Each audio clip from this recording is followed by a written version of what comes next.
Hi everyone, welcome back to the channel Mehraj mastery classes. तो कैसे हैं आप सब? I hope you all good और doing well in their life और अच्छे से अपनी स्टडीज़ पर फोकस कर रहे हैं। तो आज का हमारा जो टॉपिक है वो सिलेबस से रिलेटेड नहीं होगा। आज का हमारा टॉपिक जो है वो लाइफ के एक्सपीरियंस से रिलेटेड होगा। इस लेक्चर में मैं आपको करंटली जो एग्ज़ाम हुआ है यूपीएससी का 25 मई को, उसका एक्सपीरियंस शेयर करूंगी। और कुछ चीज़ें मेरे साथ ऐसी हुई थी जिसकी वजह से मेरा एग्ज़ाम ये अच्छा नहीं गया। ऑल्दो मैंने अभी रिसेंटली दिसंबर से ही प्रिपरेशन करनी स्टार्ट की थी, उसके बिहाफ से तो काफ़ी अच्छा हुआ है। बट मैंने जो अपना टारगेट किया है वो 2026 का किया था कि मैं अपना एग्ज़ाम 2026 को दूंगी। बट मैंने ये भी फील किया कि देखते हैं कि एग्ज़ाम में बैठना कितने क्वेश्चन मैं अप्रॉक्सीमेटली सॉल्व कर सकती हूँ। ऐसा नहीं है कि मैंने शुरुआत अभी दिसंबर 2024 से की। इस एग्ज़ाम के बारे में मुझे 2020 में पता चला था, जब कोविड का टाइम था। 2019 में मेरा एकेडमिक ख़त्म हुआ था। मैंने मास्टर्स कंप्लीट की थी। मास्टर कंप्लीट करने के बाद करना क्या था, पीएचडी करनी थी। बट अनफॉर्चुनेटली पीएचडी हुई नहीं।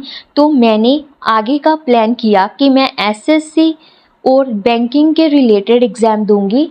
तो इसीलिए मैं इस एग्ज़ाम को कोचिंग के लिए मैं चंडीगढ़ चली गई।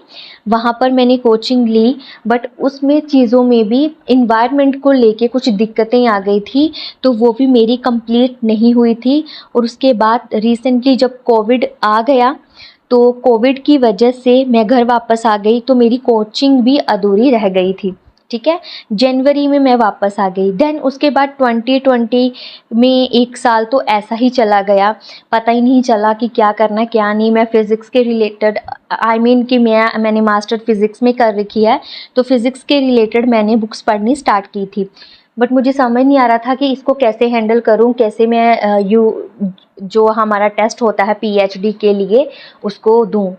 फिर 2021 में मेरे भाई ने मुझे ये बताया कि ऐसा भी एग्ज़ाम होता है। कि इससे पहले मैं इस एग्ज़ाम के बारे में बिल्कुल भी नहीं जानती थी कि ऐसा कोई एग्ज़ाम होता है। क्योंकि हम जो है हम विलेज से बिलोंग करते हैं वहाँ पर, और मेरी फैमिली में भी कोई पढ़ा लिखा इतना है नहीं है।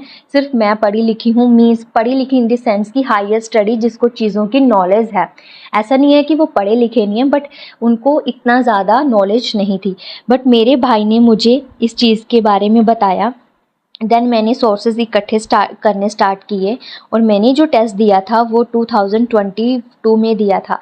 क्योंकि खुद चीज़ों को एनालाइज करना और चीज़ों को इकट्ठा करना, रिसोर्सेज को इकट्ठा करना, कहाँ से करंट अफेयर करूँ, इसमें कितने टॉपिक होते हैं, इस चीज़ को करने में मेरे 2 साल बीत गए थे। जब मैंने 2022 का अटेम्प्ट दिया था, उस टाइम भी मैंने बहुत चीज़ें फेस की थी। ऑल्दो उस चीज़ को हम बाद में डिस्कस करेंगे, बट मैं अपना एक्सपीरियंस इस टाइम का करूँगी। क्योंकि इस दौरान 2022 में, 2023 में, 24 में भी बहुत ऐसी चीज़ें हुई थी कि मैं कॉन्सेंट्रेट नहीं कर पा रही थी। देन मैंने लास्ट मोमेंट, जो लास्ट दिसंबर था, उसमें मैंने डिसाइड किया कि अब मैं अच्छी तरह से क्या करूँगी, इस एग्ज़ाम को देना स्टार्ट करूँगी। मीन्स इस एग्ज़ाम की अच्छे से प्रेपरेशन करूँगी। तो जनवरी के महीने मैंने कोचिंग ज्वाइन की थी। ठीक है, कोचिंग में मैंने चीज़ें पढ़ी, अच्छे से समझ आई, गाइडेंस मिली कि ऐसे ऐसे आप चीज़ों को करो। तो मैंने वो चीज़ें अप्लाई की। फिर मैंने टेस्ट भरा कि हम भर लेते हैं, देखते हैं कि हमसे हो पाता है कि नहीं हो पाता। बट देखिए, मुझे पता है कि इस एग्ज़ाम को देने में 1 से 1.5 साल आपका जाएगा ही जाएगा प्रेपरेशन में। ओके, तो आपको क्या करना है, इसकी प्लानिंग ज़रूर करनी है। हर एग्ज़ाम को प्लानिंग से अकॉर्डिंग चलता है, डिसिप्लिन के अकॉर्डिंग रहना है। क्योंकि अभी तक मैं आपको बता दूं तो मेरा कोई डिसिप्लिन नहीं है। मेरा सिर्फ मोटिव होता है कि मुझे पढ़ना है, मुझे लेक्चर रिकॉर्ड करना है, मुझे पढ़ के जो मुझे दिक्कतें आ रही हैं पढ़ने में वो बाकियों को ना आए। तो मैं इतनी डिटेल में हर चीज़ को पढ़ती हूँ, फिर लेक्चर बनाती हूँ, फिर लेक्चर डिलीवर करती हूँ, और आप सब फिर देखते हो। ओके, तो इसके साथ साथ मैंने जितना मैंने पढ़ा उस according current affair, geography, Indian society, ये टॉपिक मैंने पढ़े हुए हैं। इसके अलावा इकोनॉमिक्स मैंने नहीं पढ़ी थी। ठीक है। इसके अलावा इंडियन पॉलिटी मैंने नहीं पढ़ी थी। इंडियन पॉलिटी मैंने रिसेंटली अभी लेक्चर डिलीवर करने स्टार्ट किए हैं, तो तब मैं पढ़ रही हूँ, मैं रियलिटी में बताऊँ तो, ठीक है। तो मैं इंडियन पॉलिटी को सेल्फ स्टडी से पढ़ रही हूँ और बहुत ईजी हो जाता है अगर आप किसी चीज़ को पढ़ के उसको डिलीवर करो। कहते हैं ना, ज्ञान बांटने से आता है, तो वही चीज़ अब चल रही है। तो मैं कहाँ से कहाँ पहुँच गई, आपको अपना एक्सपीरियंस बताना था। तो एक्सपीरियंस कैसा था कि 23 मई को एक सेकेंड, जब हमने जाना था, मैंने एग्ज़ाम देने जाना था, तो मैं बताऊं, मैं जहाँ से बिलोंग करती हूँ, मैं पंजाब से हूँ, तो पंजाब से चंडीगढ़ का डिस्टेंस अप्रोक्सीमेटली 250 किलोमीटर्स है। मीन जाने में आपको 6 आवर लग जाते हैं। ओके, तो इतने डिस्टेंस में जाना और 6 घंटे बैठना, और मैं क्योंकि विलेज से हूँ, वहाँ पे 8 घंटे, आप 8 किलोमीटर और लगा लो, ठीक है, 1 घंटा आप और ऐड कर सकते हो। तो मेरा पूरा का पूरा दिन किस में लग गया, मेरा 24 वाला डे जाने में ही लग गया। और जहाँ पर हमने जाना था वो डेस्टिनेशन, हम 8 बजे पहुँचे थे रात। ओके, तो इससे पहले क्या हुआ था कि 23 की रात को मुझे नींद बिल्कुल नहीं आ रही थी, क्योंकि कुछ सिचुएशंस ऐसी हो गई थी कि जिसने मेरे साथ जाना था एग्ज़ाम देने, उसको कोई अर्जेंट काम आ गया, तो वो मेरे सिस्टर का बेटा था, तो वो बोलता कि मैं अब नहीं जा पाऊँगा क्योंकि मुझे अर्जेंट काम आ गया। मेरे भाई को भी काम था, तो वो भी नहीं जा पा रहा था। तो लास्ट मोमेंट पर 23 को मुझे समझ नहीं आ रहा था अब क्या करें। उस चीज़ की टेंशन थी, क्योंकि चंडीगढ़ अकेले जाना, एग्ज़ाम देना, वो बहुत प्रेशराइज लग रहा था। वो उसके लिए ज़्यादा डिफ़िकल्ट हो जाता है जो इसने अपने आप को घर में लॉक कर रखा हो एक एग्ज़ाम के रिलेटेड। तो वो चीज़ें मेरे पे बहुत इम्पैक्ट डाल रही थी। फिर 23rd को मुझे बिल्कुल नींद नहीं आ रही थी। 24 को रेडी हुए, सिस्टर ने जाना, सिस्टर बोलते कि चलो मैं चलती हूँ साथ में। ऑल्दो मेरी सिस्टर कभी भी बाहर नहीं गई थी, इतनी दूर तो बिल्कुल नहीं गई थी, ठीक है। तो मैं और मेरी सिस्टर बाहर पहली बार जा रहे थे इकट्ठे इतनी दूर। तो मेरी सिस्टर बोलते कि चलो मैं चलती हूँ, और जहाँ पर हमने कहीं स्टे करना था, तो वो हमारे रिलेटिव थे। तो चल गए हम, और हम अपने डेस्टिनेशन पर 8 बजे पहुँचे। 8 बजे पहुंचकर हम फ्रेश अप हुए, खाया। फिर खाने खाने के बाद हम बाहर चले गए, और 11 बजे 12 बजे तक बाहर ही थे, और उसके बाद 2 बजे जाकर हम सोए थे। यहाँ पर मैं आपको ये चीज़ क्यों बता रही हूँ, क्योंकि आपका इतना इम्पोर्टेंट डे होता है और आप उस दिन सो ना पा रहे हों। आपको क्या करना चाहिए, क्योंकि मेरी 23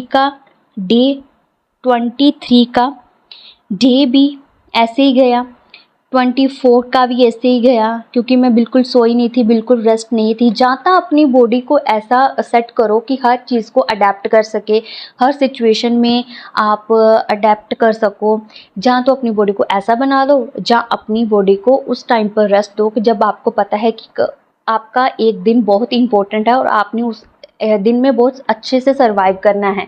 ओके, तो मेरे साथ ये ऐसा हुआ था कि मैं सो नहीं पा रही थी। 24 की भी पूरी बॉडी की हालत ऐसी हो रही थी जैसे उठ गई हो। फिर मैं रात को 2 बजे सो भी नहीं पाई थी, 5 बजे फिर उठ गई। तो पूरे दिन, 2 दिन पहले भी सोई नहीं थी। उसका इम्पैक्ट मेरे एग्ज़ाम पर पड़ा। रियलिटी है कि मेरे एग्ज़ाम में उसका इम्पैक्ट बहुत पड़ा, क्योंकि कुछ लोगों का मानना होता है, जो हमारे आसपास के लोग होते हैं ना, वो बोलते हैं इतना इम्पोर्टेंट पेपर और तू सो गई। उनको ये नहीं पता कि आपकी बॉडी उस चीज़ को अडेप्ट कर पा रही है कि नहीं कर पा रही, आप रात भर जागे हो कि नहीं। मेरी हैबिट नहीं है, क्योंकि मैं 2 तरह के इंसान होते हैं। एक तो जो दिन में उठ जाते हैं, ठीक है, सुबह सुबह उठ जाते हैं। एक होते हैं कि जो रात भर पढ़ते हैं बट सुबह उठ के वो पढ़ नहीं पाते। तो मैं एक वो वाली हूँ जो रात में पढ़ सकती हूँ, पर दिन में बिल्कुल सुबह जल्दी नहीं उठ सकती। तो इसी वजह से आप अपने आप को एडजस्ट करो। मेरा ये लेक्चर बनाने का, इस वीडियो को बनाने का यही मोटिव था कि जब भी आपका कोई इम्पोर्टेंट डे हो, तो मोस्ट प्रॉबली आपको क्या करना है, रेस्ट करनी है सबसे पहले, कि अपनी बॉडी को रेस्ट दो, प्रॉपर नींद लो, प्रॉपर स्लीप लो, जिससे कि आप अगले दिन जब आपका इम्पोर्टेंट डे हो अच्छे से सर्वाइव कर पाओ। ओके। तो इस वीडियो का यही मोटिव था, क्योंकि मेरा फर्स्ट एग्ज़ाम तो बहुत अच्छा हुआ, मीन पेपर 1 बहुत अच्छा हुआ था। उस दिन वेदर भी अच्छा था सुबह सुबह का, और बाद में जो 2 बजे के बाद जो मेरी हालत हुई थी ना, मुझसे बैठा भी नहीं जा रहा था, क्योंकि एक तो बैठ बैठ के थक चुकी थी पूरी तरह, और बैठा भी नहीं जा रहा था। दूसरा, इतनी नींद आ रही थी उस एग्ज़ाम में। सेकंड पेपर में मैंने अपने आप को इतना टॉर्चर किया है ना कि मैं उठ जाऊं। जैसे बैठे बैठे क्या होता है कि बच्चे झपकियां लेते हैं ना, वैसा मेरे साथ हो रहा था। मैं बैठे बैठे झपकियां ले रही थी। मैंने अपने आप को पेन चुभोने स्टार्ट किए, पानी पिया, अपने आप को टॉर्चर किया कि कहीं कैसे मैं उठ जाऊं।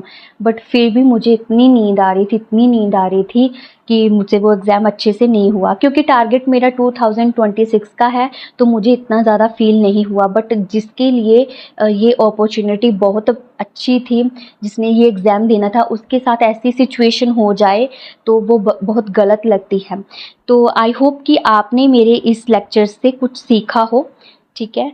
तो मेरा पर्पस बस यही था कि आप कुछ सीखें, कि आप अपने आप में कुछ चेंजेस लेके आएँ, क्योंकि मैं भी डिसिप्लिन में कम रहती हूँ। क्योंकि मेरा मोटिव होता है कि मैं जब भी उठूँ पढूँ, बस पढूँ। चाहे मैं 9 बजे उठ रही हूँ तो मेरा मोटिव होता है कि मैं सिर्फ पढ़ना है, मैंने पढ़ना है। मैंने ये नहीं देखना कि मैं डिसिप्लिन फ़ॉलो कर रही हूँ। बट ये चीज़ बहुत ही इम्पोर्टेंट है, डिसिप्लिन फ़ॉलो करो। मैं अभी सोच रही हूँ कि अभी जो नेक्स्ट मंथ स्टार्ट होने वाला है, उससे लेके एग्ज़ाम दिसंबर तक मैं क्या करूँगी, एग्ज़ाम की प्रिपरेशन के साथ आपको अपना लाइफ़स्टाइल भी शेयर करूँगी, जिसमें आपको बताऊँगी कि मैं कैसे-कैसे चीज़ों को हैंडल कर रही हूँ। ओके, तो मैं इस पर भी वीडियो बनाते स्टार्ट करूँगी, और साथ-साथ में हमारे इंडियन पॉलिटी के लेक्चर भी चलते जाएंगे। ओके, तो आई होप आपने इस लेक्चर से, इस वीडियो से कुछ सीखा हो, और आपका एक्सपीरियंस कैसा रहा है एग्ज़ाम को दे के आकर और देने जाने तक, कैसा एक्सपीरियंस रहा, कमेंट बॉक्स में ज़रूर बताएं और शेयर करें ज़्यादा से ज़्यादा। तो थैंक यू एवरीवन, मिलते हैं हमारे नेक्स्ट लेक्चर में। बाय एवरीवन, जय हिंद।